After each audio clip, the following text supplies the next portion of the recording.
humanity and the dignity of every person. This town hall that we're having today is a part of an ongoing My Brother's Keeper Alliance town hall series. My Brother's Keeper was launched by President Obama in 2014 after the tragic killing of Trayvon Martin.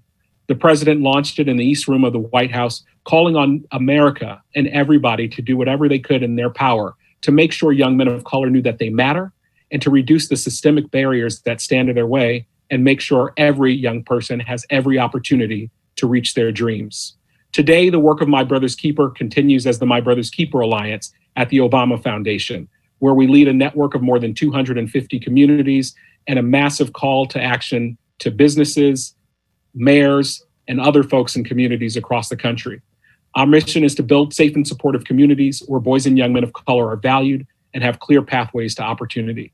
We're excited to have President Obama sharing his viewpoints today, but also gathered a panel of local and national experts who are fighting on the ground and who have been fighting this fight for many years.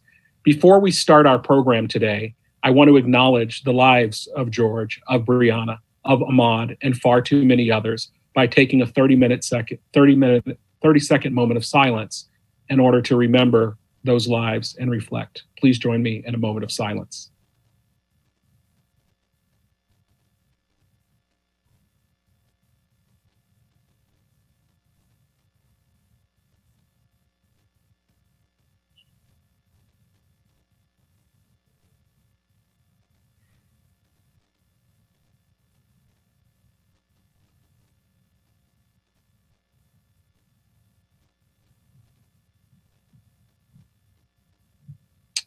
Thank you. We speak their names, we hold them in our heart, and it is with their memories that we move ahead in action. It is now my pleasure to start where we should always start, with the future, with a young man that I had the pleasure to meet when we were at the My Brother's Keeper Ohio conference, where there is an incredible statewide network of My Brother's Keeper in Ohio. This young man, Playon Patrick, blew us away with his incredible words. Playon graduated from Fort Hays High School in Columbus, Ohio in May, class of 2020. He was a straight A student, member of the National Honor Society, and a student council. Patrick will attend The Ohio State University in the fall and plans to major in criminal justice and criminology. It is my pleasure to introduce this brilliant, bright young man, our future, Playon Patrick. Hello, ladies and gentlemen. My name is Playon Patrick. I'm 18 years old and plan to attend The Ohio State University. And this is 2020 Quarantine Killings. And they ask, how do Black boys write about their city? How do we know street if we don't know uncracked sidewalk? They ask, how do these Black boys know anything about their city? How the buildings are sitting on corners where brothers' bodies are still learning how to rot. There are small crosses placed in the grass where families cannot afford to bury their loved ones. Reminds my brothers and I that we are early graves before we are anything else. We call those corners playgrounds. We call those corners the killing fields. We call our bodies bullets. Even if we were never aimed in the right direction, we call the remnants of our mother's family in the diaspora tree. We make a catalog of prayers out of broken hands. We pray for our family tree to make its way back home to this soil. We use our hands to dig the graves we cannot afford. We are farmers of broken Black bodies. We have never known city, never known comfort, never known safe street in any city. We use our feet to walk streets paved by sunlight and ask our shadows if they meant to choose this skin. We make a catalyst of bodies, our dinner menu, and we eat with our eyes closed. We are fed lies so easily it tastes like medicine, always conflicted between being Black and being people. I wish God could have given us a choice. For years, we have been told that there is something we need to scrub off this body, as if this dirt could go away. Working in the field make you realize how easily Black can cook in the sun, how easily we turn on each other for a little slice of the pie. We don't know this city. how it was built with our grandmother's arthritic hands, how we couldn't have gotten a house or a bed when it was first built, when it was first settled, when it was first taken from the Indians, when our gods believed in the same beginning. We don't know home. We know how generations of our people could use these legs, could run miles on end into the night, our faces bedazzled with the remnants of the stars. We will forever search for our forefathers' footsteps. We don't know home. We know run. We know this land has never been ours. We know how to fold ourselves into nothing. We know our sweat and tears tenderize this soil. Somehow we make fertilizer for the soul. We know how to make these hands be useful. We are the farmers of every revolution. No country was built without the piling up of dead bodies. This country just happens to be where our dead were dragged and hung up. America, the land of the free and home of the brave. We fought and died for that slogan, right beside our white brothers. And doesn't that make us worth something? Tonight, a riot is the language of the unheard.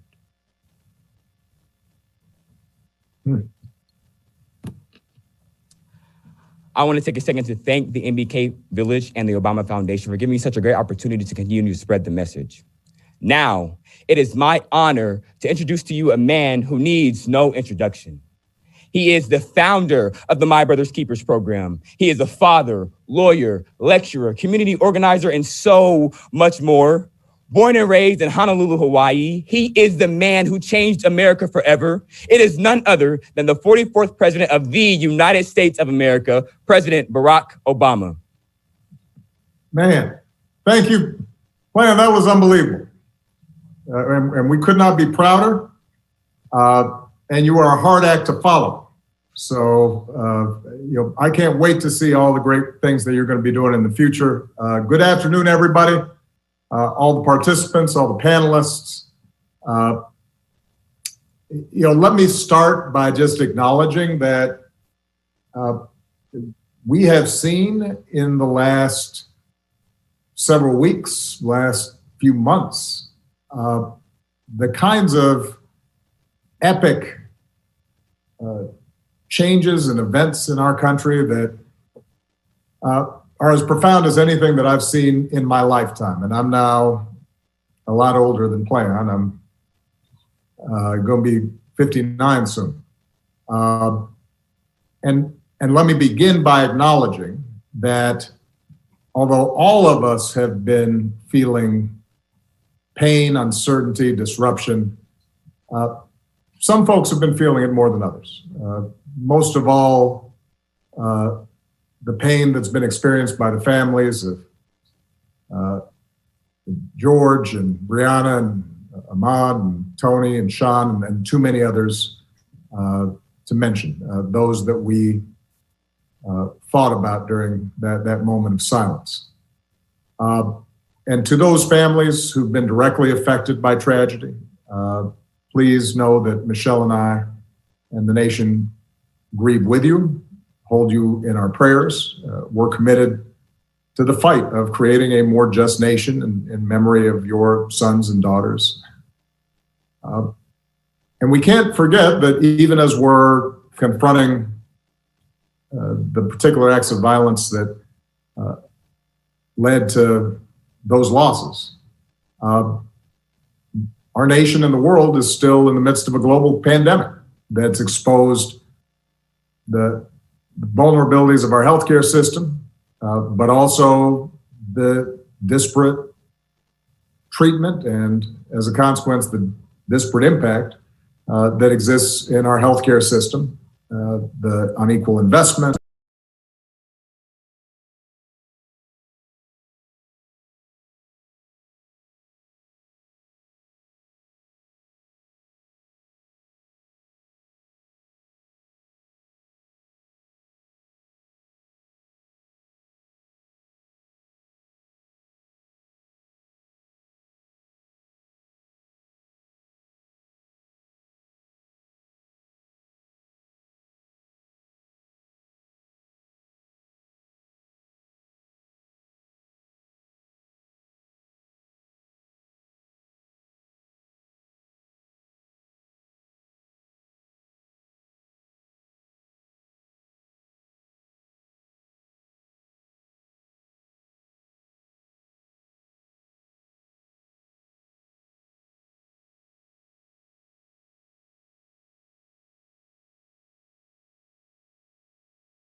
as tragic as these past few weeks have been, as difficult and scary and uncertain as they've been, they've also been an incredible opportunity for people to be awakened to some of these underlying trends. And they offer an opportunity for us to all work together to tackle them, to take them on, to change America and make it live up to its highest ideals. And part of what's made me so hopeful is the fact that so many young people have been galvanized and activated and motivated and mobilized. Because historically, so much of the progress that we've made in our society has been because of young people. Dr. King was a young man when he got involved. Cesar Chavez was a young man. Malcolm X was a young man. The leaders of the feminist movement were young people. Leaders of union movements were young people. The leaders of the environmental movement in this country and the movement to make sure that the LGBT community finally had a voice and was represented were young people. And so when sometimes I feel despair, I just see what's happening with young people all across the country and the talent and the voice and the sophistication that they're displaying. And it makes me feel optimistic.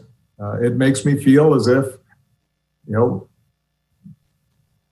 this country is going to get better. Now, I want to speak directly to the young men and women of color in this country, who, as Playon just so eloquently described, have witnessed too much violence and too much death.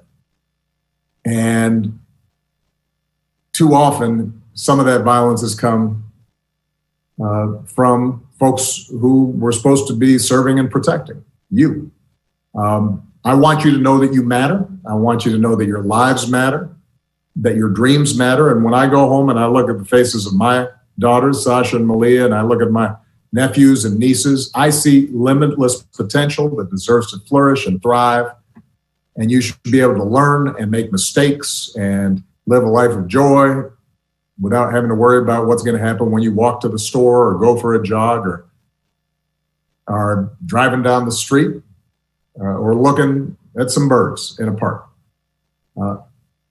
And so I hope that you also feel hopeful, even as you may feel angry, because you have the power to make things better, and you have helped to make the entire country feel as if this is something that's got to change. You've communicated a sense of urgency that is as powerful and as transformative as anything that I've seen in recent years.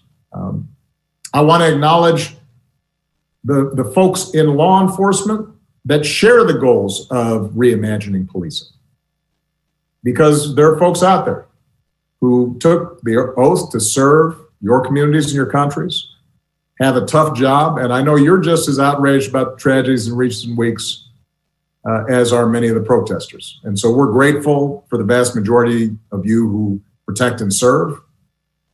I've been heartened to see those in law enforcement who've recognized, let me march along with these protesters. Let me stand side by side and recognize that I want to be part of the solution.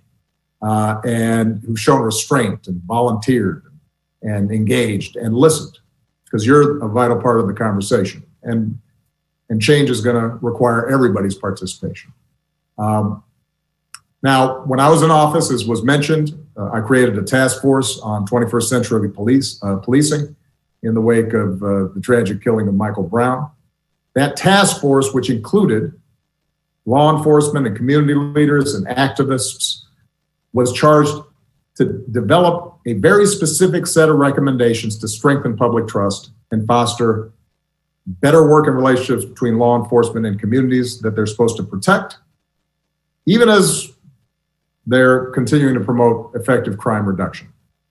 And that report showcased a range of solutions and strategies that were proven and that were based on data and research to improve community policing and collect better data and reporting and identify and do something about implicit bias in how police were trained and reforms to use the force that police deploy in ways that increase safety rather than precipitate tragedy. And that report demonstrated something that's critical for us today. Most of the reforms that are needed to prevent the type of violence and injustices that we've seen take place at the local level. Now, reform has to take place in more than 19,000 American municipalities, more than 18,000 local enforcement jurisdictions. And so as activists and everyday citizens raise their voices, we need to be clear about where change is going to happen and how we can bring about that change. It is mayors and county executives that appoint most police chiefs and negotiate collective bargaining agreements with police unions. And that determines police practices in local communities. It's district attorneys and state's attorneys that decide typically whether or not to investigate and ultimately charge those involved in police misconduct. And those are all elected positions. And in some places, they're police community review boards with the power to monitor police conduct. Those oftentimes may be elected as well. The bottom line is, I've been hearing a little bit of chatter in the internet about voting versus protest, politics and participation versus civil disobedience and direct action. This is not a either or. This is a both and. To bring about real change, we both have to highlight a problem and make people in power uncomfortable, but we also have to translate that into practical solutions and laws that can be implemented and we can monitor and make sure we're following up on. So, very quickly, let me just close with a couple of specific things. What can we do?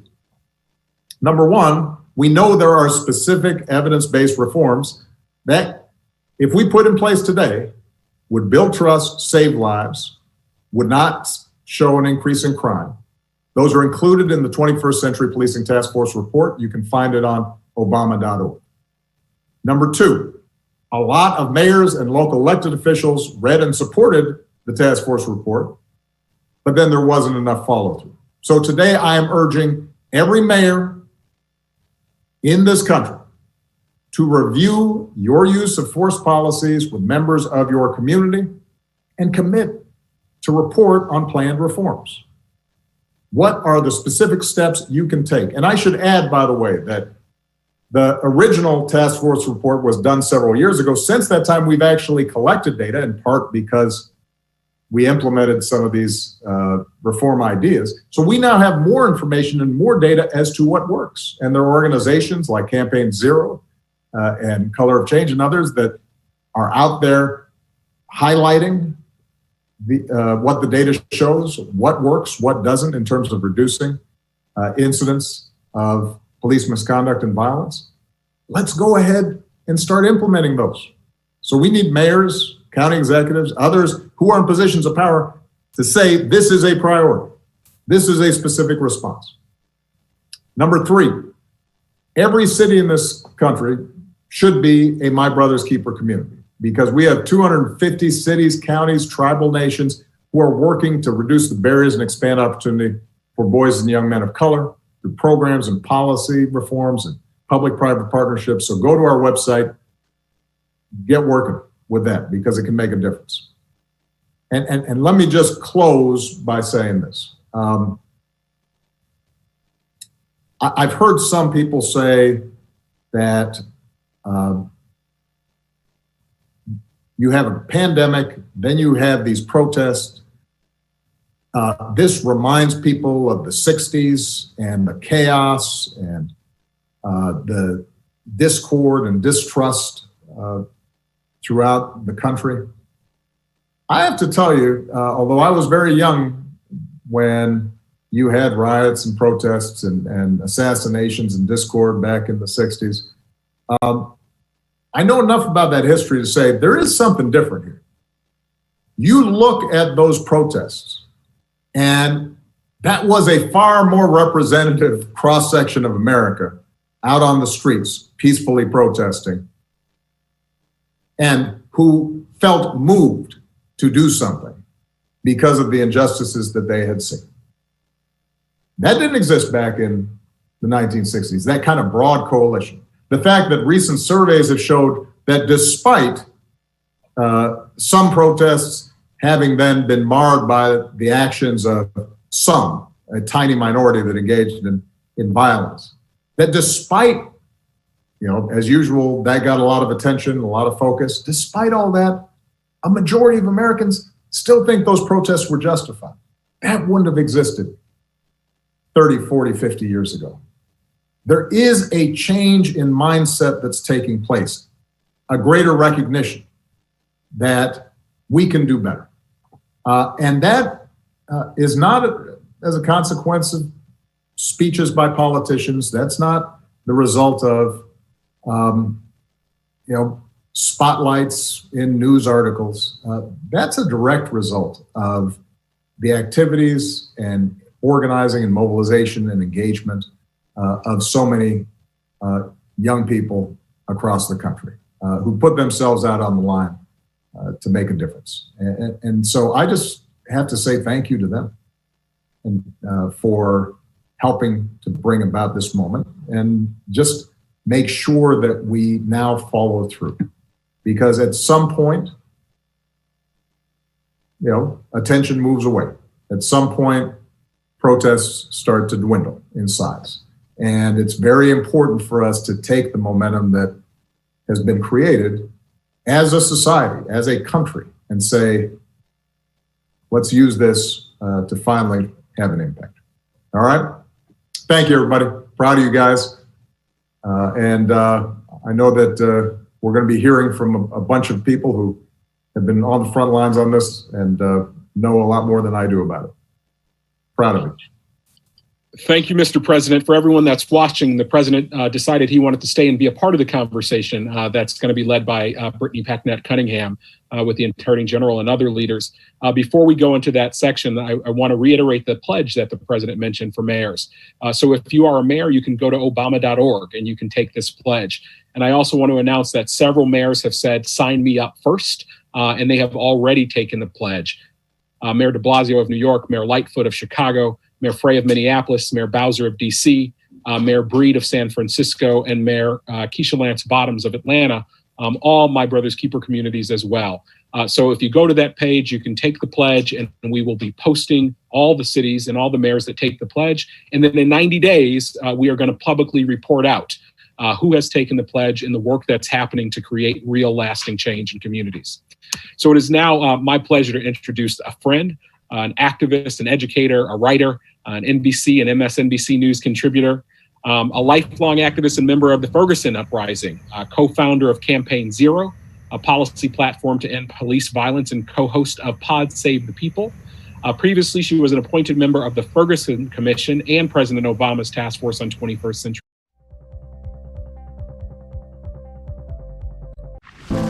In 60 years, we went from about 100,000 factory workers to probably about 7,000. Off in the distance, you can see some factories that are still humming, but most of them are just kind of abandoned. The restaurant industry right now is one of the largest and fastest growing industries in America. And yet it continues to be the absolute lowest paying employer in the United States. Barely anybody's making enough to live. You were donating plasma to get by. It's literally a slave wage. I don't remember growing up like this. My mom didn't have to go to food banks. It's pretty sad.